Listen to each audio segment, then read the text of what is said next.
con conocimientos muy básicos cuando comencé a escribirlo. No sabía cuál iba a ser el tono, no sabía cuál iba a ser la narrativa. Me decía a mí misma todo el tiempo, era como, no puedo hablar desde mí. O sea, me imagino, ¿por qué? ¿Por qué? O sea, es como si uno lleva 20, 30, yo escribo desde, no sé, escribo periodismo desde los 23, 24 años y uno dice, ¿por qué va a ser uno? O sea, ¿por qué está uno ahí? Y cuando eso se hace a los 48, 49 años, es muy fuerte el cambio, ¿no? Pero hay una respuesta, o sea, claro, para esa pregunta de claro, ¿por qué está uno ahí? En este libro es súper evidente, es como, es mi historia familiar. Y además es bonito que tú nos revelas en el libro que tú pensabas hacer como la gran historia de la Operación Cóndor, especialmente, ¿no? Y de todas las familias que fueron afectadas por eso, y como partiste como con la gran historia que se parece más a tus reportajes anteriores, así como la macro, ¿no? Y, claro, te hago el mapa. Pero me parece que hay, y esto es súper como subjetivo, ¿no? A mí me parece que hay un poder tremendo en la emocionalidad del testimonio, del duelo. Es como, estoy pensando, un ejemplo, como yo he visto muchísimas películas sobre la dictadura y sobre detenidos desaparecidos, pero lejos mi favorita es Mi vida con Carlos. Y probablemente porque ahí lo que hace Germán es hacer la historia personal y hablar de un duelo que es personal. E incluso para quienes no comparten, ¿cierto?, la ideología o la mirada de mundo que puede haber ahí, es imposible resistirse al duelo y a la pregunta por el padre en este caso, o a la pregunta por el tío en el caso tuyo, ¿no? Y de ver las huellas que dejó en tu abuela, en tu papá, ¿cierto?, en los primos.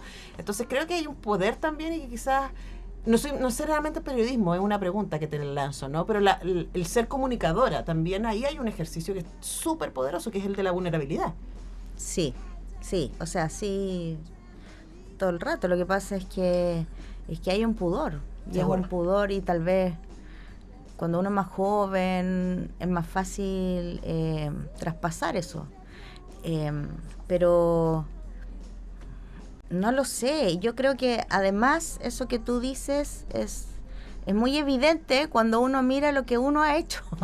O sea, yo revisaba mis libros, incluso he trabajado libros como Todos somos Manuel Gutiérrez, que es la historia de un joven, un adolescente, un menor de edad, evangélico, asesinado por un carabinero. Trabajé otros casos como el incendio de la cárcel de San Miguel, el accidente de Juan Fernández. O sea, es mucha gente joven en general, para qué decir el caso de Manuel Gutiérrez, pero gente que sus vidas quedaron truncadas de un momento a otro, y tal vez esa vida que quedó a medias también tenía que ver con Manuel, no lo sé. Yo y me ha tocado siempre entrevistar a muchas madres, me ha tocado siempre entrevistar muchas familias. El dolor de una madre yo creo que es un dolor que llevo siempre, y yo creo que tiene que ver con eso, con el dolor de mi abuela, con el dolor familiar, con el dolor de mis tías, con el dolor de mis dos abuelas. O sea, y también si sigo un poco como con ese relato de esas vidas, ¿no? Es el dolor, pero también es esa fuerza que las hace luego transformarse a estas mujeres, particularmente la agrupación de familiares de detenidos desaparecidos, en sujetos políticos, sujetos de lucha, en agentes no históricos que instalan la idea de estos detenidos desaparecidos, de estos chilenos en gran mayoría, porque también hubo muchos extranjeros, pero chilenos de los cuales se negaba su existencia. Entonces, ¿cómo a partir del dolor, del desgarro, de esa maternidad truncada, cómo a partir de eso luego salen a la calle e instalan la idea de que efectivamente ellos existieron? Sí. Entonces, claro, volviendo a la pregunta, efectivamente el tema más periodístico y de la individualidad y cómo uno se instala como sujeto y protagonista en un relato,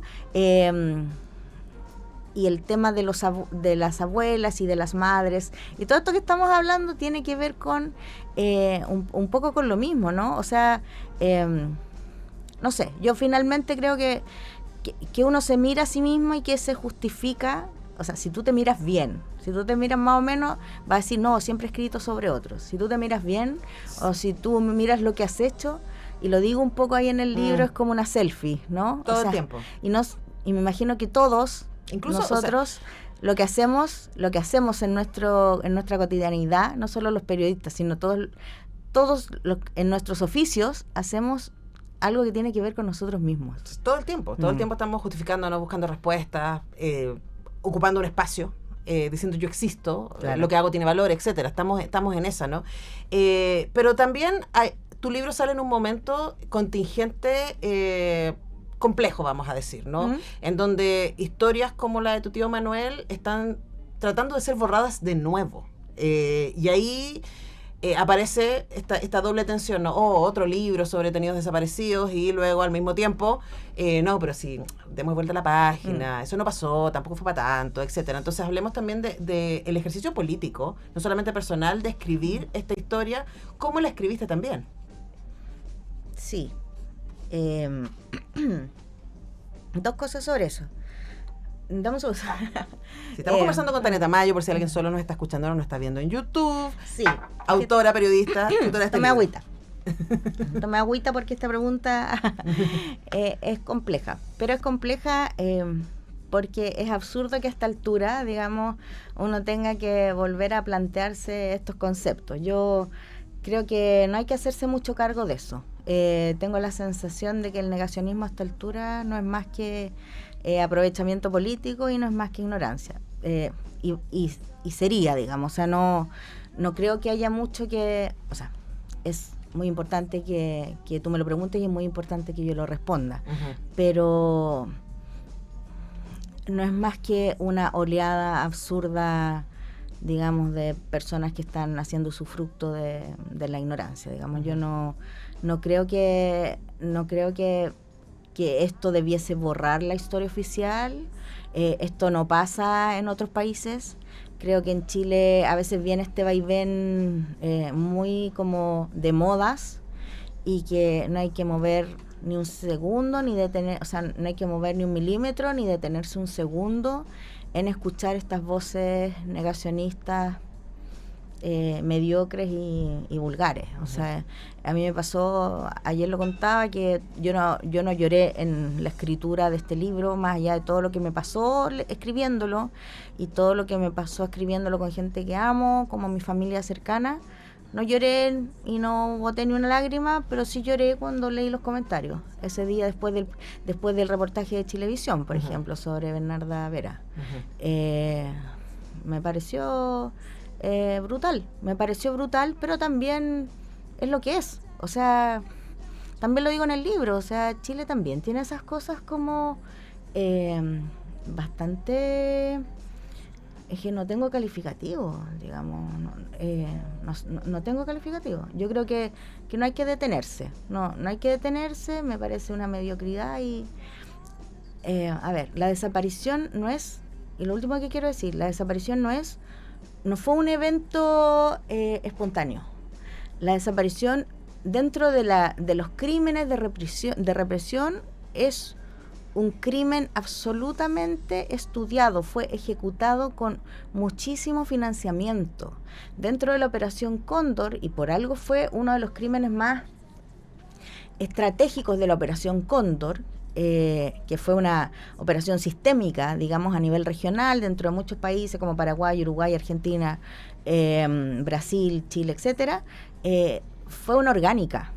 Entonces, y esa orgánica tuvo y sigue teniendo repercusiones, por algo se cometió de esa manera, porque con desaparecer el cuerpo, como lo dice ahí, de alguna manera el crimen generaba otras cosas, como no había crimen al desaparecer el cuerpo, no había perpetrador, de alguna manera se creía que las fuerzas de quienes rodeaban amigos, cercanos, familiares, etcétera, la fuerza o la necesidad de justicia se iba a aminorar, cosas que no ocurrieron, pero da lo mismo, o sea, esa fue la necesidad, digamos.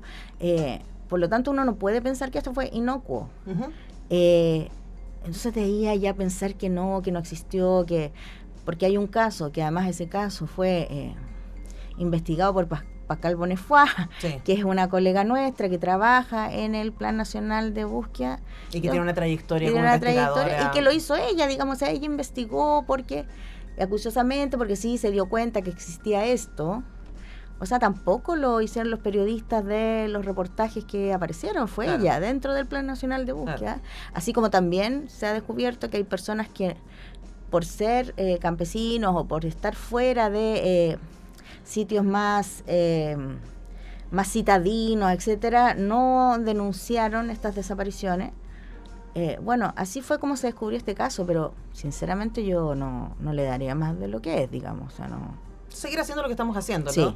Ahora, para cerrar, Tania, de nuevo, tú llevas muchísimos años investigando como periodista, en este caso además se mezcla la sobrina, la hija, ¿cierto? La nieta. Quería preguntarte, ¿con qué quedaste del libro? ¿Qué aprendiste del proceso y del ejercicio de hacer este otro tipo de periodismo?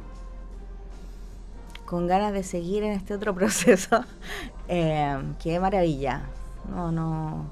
A veces siento que los relatos más micro de verdad logran cosas que el macro no logra.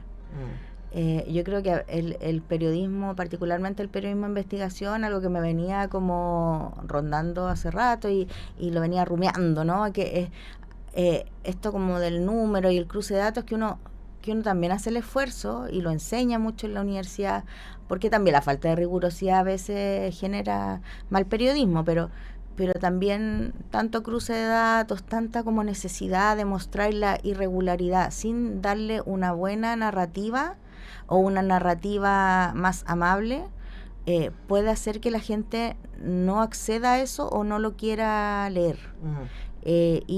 Y yo creo que una historia así, más micro, que también nos lleva a ver historias, como decías tú, a nivel regional, pueden ser útiles. Sí. La emocionalidad también puede ser útil y creo que es importante desde, en este caso, el periodismo, o en este caso, digamos, de quien quiere investigar, ¿no? También lo pienso en la investigación académica, que a veces como que queda un poquito como para nosotros. O sea, todo el rato. Creo que es muy importante abrirla. Sí, estaba pensando en el impacto de un libro como El invisible verano de Liliana, de Cristina Garza, ¿no? Que trata de la investigación que ella hace 20 años después sobre el femicidio de su hermana. Y que es un libro tan impactante porque está bien investigado, pero sobre todo porque es un testimonial, o la literatura de Denis Arnaud, que nos instala en un lugar en primera persona que es difícil no conmoverse. Entonces como que la historia va mucho más allá del titular. Y yo creo que hay un valor ahí y hay una conmoción en el lector que es súper valiosa. Así que te agradezco mucho, Tania, muchas gracias, la escritora del libro, y que hayas venido a hablarnos de Retrato de una ausencia en busca de mi tío desaparecido, que está publicado por Ediciones B, Penguin Random House. Gracias nuevamente por venir. Gracias, muchas gracias por la entrevista. Nosotros vamos a la pausa y ya vamos a estar hablando de Quiero ser una chica Almodóvar.